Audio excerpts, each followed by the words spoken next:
Question number 21 from the following balances on 31 March 2022 prepare trading account and profit and loss account. आपको trading और profit and loss balance sheet तीनों बनानी है, तो एक एक करके स्टार्ट करेंगे और आप सोचिएगा क्या है। अगर आपको जो बचपन में पता था वही यूज़ करिए सिर्फ। जैसे कैपिटल आपने क्या पढ़ा है अब तक, क्या है? Assets, liabilities, expense, revenue. क्या है ये? कैपिटल तो कैपिटल होता है, लेकिन बैलेंस शीट में कहाँ जाएगा? ये liability side. Plant and machinery क्या होता है हमारे लिए? तो ये बैलेंस शीट में एसेट्स है। Sundry debtor, sundry creditor, liability. Life insurance premium ये बेटा ड्राइंग्स होता है, पर्सनल एक्सपेंस है लाइफ इंश्योरेंस प्रीमियम, ठीक है। लाइफ इंश्योरेंस प्रीमियम क्या है? पर्सनल एक्सपेंस है। तो इसे जाके आप लायबिलिटी में किससे माइनस करेंगे? कैपिटल से। परचेजेस आपका डायरेक्ट एक्सपेंस है, तो ये आएगा ट्रेडिंग अकाउंट में। वेजेस डायरेक्ट है, ट्रेडिंग अकाउंट में। बैंक क्या है हमारे लिए? रिपेयर क्या है? एक्सपेंस है, तो ये जाएगा प्रॉफिट एंड लॉस अकाउंट में। Opening stock trading account. Return outward, return outward कहते किसे बेटा? रिटर्न आउटवर्ड कहते हैं परचेज रिटर्न को। किसको कहते हैं जी? Purchase return.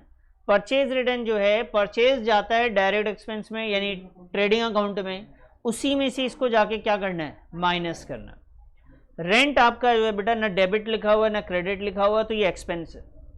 रेंट अगर क्रेडिट होता तो इनकम होता, तो ये एक्सपेंस आपका। रेंट आपका तो कहाँ जाएगा? प्रॉफिट एंड लॉस अकाउंट में। सेल्स आपकी रेवेन्यू है ट्रेडिंग अकाउंट में। मैन्युफैक्चरिंग एक्सपेंसेस आपका ट्रेडिंग अकाउंट में, ध्यान रखेंगे कहाँ जाएगा? अच्छा जी। उसके बाद ट्रेड एक्सपेंस जो है, इसको हम लोग जनरल एक्सपेंस भी कहते हैं। क्या कहते हैं? General expense. तो ट्रेड एक्सपेंस जो है ये डायरेक्ट एक्सपेंस नहीं होता, ये जनरल है। सारे बिजनेस से रिलेटेड जो भी एक्सपेंसेस है ना, उसको हमने ट्रेड बोल दिया, स्पेसिफाई नहीं है ये। ये क्या है बेटा आपका? प्रॉफिट एंड लॉस अकाउंट में। बैड डेट जो पैसा डूब जाता है। कैरेज सामान लाने का खर्चा जो था डायरेक्ट एक्सपेंस था। बिल्स पेबल लायबिलिटी है। रिटर्न इनवर्ड कहते हैं बच्चे सेल्स रिटर्न को। किसे कहेंगे? Sales return. समझ में आई बात? फटाफट ट्रेडिंग का फॉर्मेट बनाइए, बस यही मेन चीज़ है, उसके बाद तो सारा क्वेश्चन हो जाता है हमसे। आइए जी, तो सबसे पहले ट्रेडिंग अकाउंट में हम लोग क्या लिखते हैं बच्चे? तो ओपनिंग स्टॉक क्वेश्चन से ढूंढ लीजिए। तो ओपनिंग स्टॉक है हमारे पास 20,000। उसके बाद हम लोग लिखते हैं बेटा परचेजेस, और परचेज रिटर्न भी इस क्वेश्चन में है, तो लेस परचेज रिटर्न।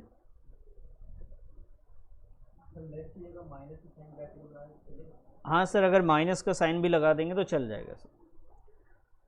परचेजेस की जो वैल्यू है बेटा वो 1,05,000 है, और आपका परचेज रिटर्न जो है वो 5,000 है। ये आ गया जी 1 लाख। उसके बाद है आपके पास सेल्स। क्रेडिट साइड में जो हम लोग लिखते हैं सेल्स, सेल्स है 1,64,000, लेकिन हमारे पास सेल्स रिटर्न है उसे भी लिखना पड़ेगा।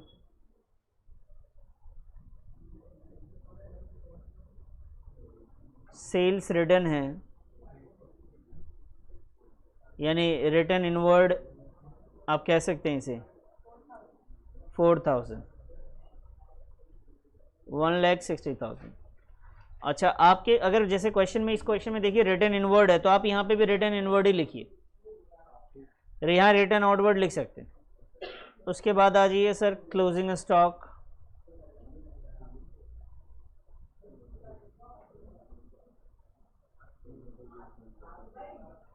क्लोजिंग स्टॉक कितना है? 14,500। ओके, क्लोजिंग स्टॉक में अगर दो वैल्यू, एक मार्केट वैल्यू एक बुक वैल्यू, तो कौन सा लिखेंगे? जिसकी वैल्यू कम है, which ever is lower. Okay, और कुछ है क्या बेटा डायरेक्ट एक्सपेंस से? कोई ट्रेडिंग से रिलेटेड कुछ और आइटम है क्या? क्या? मैन्युफैक्चरिंग भी है, कैरेज भी है ना, वेजेस भी है सर। तो यहां लिख लेते हैं sir wages account.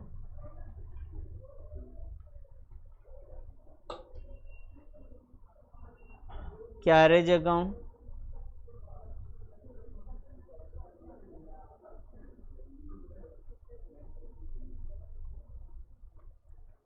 Manufacturing expense account. Sir wages का वैल्यू जो है वो 50,000 है, कैरेज की जो वैल्यू है 1500 है, और सर मैन्युफैक्चरिंग एक्सपेंसेस जो है वो 8000 है। और तो कुछ नहीं रह रहा है बेटा, देखो तो ज़रा। अब इसका बैलेंस कर सकते हैं आप, अब ग्रॉस प्रॉफिट निकाल सकते हैं। जब ये अच्छे से प्रैक्टिस हो जाएगा ना तो तीनों का फॉर्मेट एक साथ बनाया जाता है। एग्जाम में क्या होता है कि अलग अलग पेजेस होते हैं आपके पास, आप एक पेज पे ट्रेडिंग, दूसरे पे पीएनएल, तीसरे पे बैलेंस शीट, और क्वेश्चन को स्टार्टिंग से पढ़ेंगे। पहला वर्ड क्या मिला, कैपिटल, सीधा बैलेंस शीट में लिख दिया जाके। दूसरा क्या मिला, प्लांट एंड मशीनरी, एसेट्स में चले गए। इससे बार बार नहीं ढूंढना पड़ेगा, जैसे अभी हम क्या कर रहे हैं, ढूंढ के लिख रहे हैं, फिर पीएनएल बनाएंगे दोबारा ढूंढेंगे, फिर बैलेंस शीट बनाएंगे फिर ढूंढेंगे, तो आपका टाइम 3 गुना ज़्यादा हो गया। उसमें एक बार में तीनों जगह लिखा रहा है, लेकिन तब होगा वो जब आपको अच्छे से प्रैक्टिस रहेगी उसकी भी। समझ में आई बात? तो चलिए इसे पहले फटाफट इसका आंसर निकाल लीजिए। जी बताइए कितना, 1,79,500, 179,500 यहाँ लिख देंगे सर आंसर में। बाई ग्रॉस लॉस, और ये ग्रॉस लॉस कितना आया सर इस बार भी। चलो अब ट्रेडिंग अकाउंट हमने बना लिया, इसके बाद फटाफट प्रॉफिट एंड लॉस अकाउंट पे आते हैं। तो बेटा प्रॉफिट एंड लॉस में हमारा जो स्टार्ट है ग्रॉस प्रॉफिट या ग्रॉस लॉस से होता है, तो इस क्वेश्चन में भी ग्रॉस लॉस है, तो डेबिट साइड आएंगे, यहाँ पे ग्रॉस लॉस जो कि आपका 5,000 था वो लिख देंगे। उसके बाद हम स्टार्ट करेंगे, तो इसमें आता है बेटा सबसे पहला रिपेयर्स, रिपेयर्स की वैल्यू है बेटा 500। ट्रेड एक्सपेंस, रेंट, रेंट के बाद है बच्चे ट्रेड एक्सपेंस, ट्रेड एक्सपेंस के बाद है बैड डेट्स,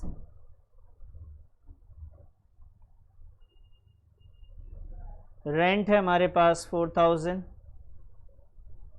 ट्रेड एक्सपेंसेस है बेटा 7,000, बैड डेट से बचे 2,000, और कोई इनकम तो मुझे नहीं दिख रही है क्या कोई इनकम आपके दिमाग में? देखो क्वेश्चन में अगर कुछ दिख रहा हो तो क्रेडिट साइड का कोई इन्फॉर्मेशन ही नहीं है, ना rent receive, interest receive, commission receive, discount receive, interest on investment, dividend receive, donation receive, कुछ भी नहीं है। बस इसे टोटल करे और बैलेंस निकाल दे। नहीं बेटा आता तो ये भी और भी चीज़ें हैं, लेकिन होगा तब तो लिखेंगे। इनकम, बस बस बस। कितना आ रहा है बेटा ये? 18,500। क्रेडिट साइड में आएंगे, यह है बेटा नेट लॉस 18,500। अब ये लॉस को बैलेंस शीट में लिखेंगे, तो पहले बैलेंस शीट का फॉर्मेट बना लेते हैं। तो सर बैलेंस शीट में सबसे पहले हमारे पास है कैपिटल, इससे स्टार्ट करते हैं। कैपिटल से नीचे हमें लिखना है, एक तो लाइफ इंश्योरेंस है, लाइफ इंश्योरेंस प्रीमियम, और नेट लॉस है तो वो भी हम क्या करेंगे बेटा, कैपिटल की वैल्यू गिवन है 1 lakh rupees. Sir life insurance premium है 12,000 और ये है 18,500, यहाँ वैल्यू लिख देंगे। Purchases, wages, bank, repair, stock नहीं आएगा, return inward, rent, sales, manufacturing, trade expenses, bad, carriage inward, carriage bills payable आएगा एक,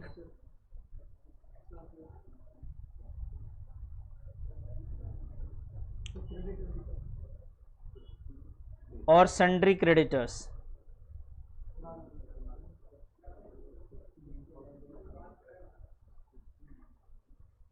तो बेटा सन्ड्री क्रेडिटर है 12,000,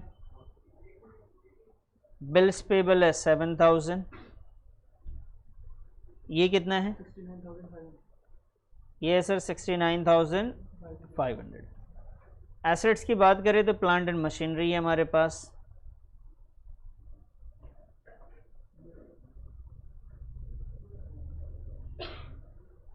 40,000। उसके बाद है बेटा सन्ड्री डेटर्स,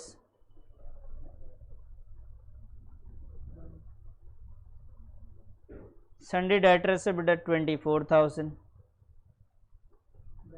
और उसके बाद है हमारे पास बैंक, और लास्ट में बचे क्लोजिंग स्टॉक, जैसे हम सिर्फ स्टॉक भी लिख सकते। अब ये टोटल कर लेंगे, सारी चीज़ें हम लिख चुके हैं। और ये टोटल कितना आया बेटा?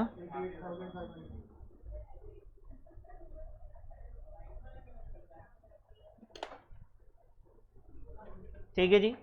जब एग्ज़ाम में आप करेंगे, आप क्या करते हैं, जब आप बना रहे होते तीनों फॉर्मेट अलग अलग पेज पे बनाया, देखो इधर बेटा, आप प्रैक्टिस तो ऐसे ही करो, लेकिन तीनों पेज जब आप बना लेंगे बच्चे, तो आप क्या करेंगे एग्ज़ाम में कि जो जो लिखते जाएंगे, जैसे कैपिटल आपने लिख दिया उसके सामने टिक लगा दिया, प्लांट मशीनरी लिख दिया टिक लगा दिया। इससे क्या होगा आपको कि जो जो चीज़ें आप लिख रहे होंगे टिक लगाते जाएंगे, तो आपको कुछ मिस हो गया या रह गया वो मालूम चल जाएगा।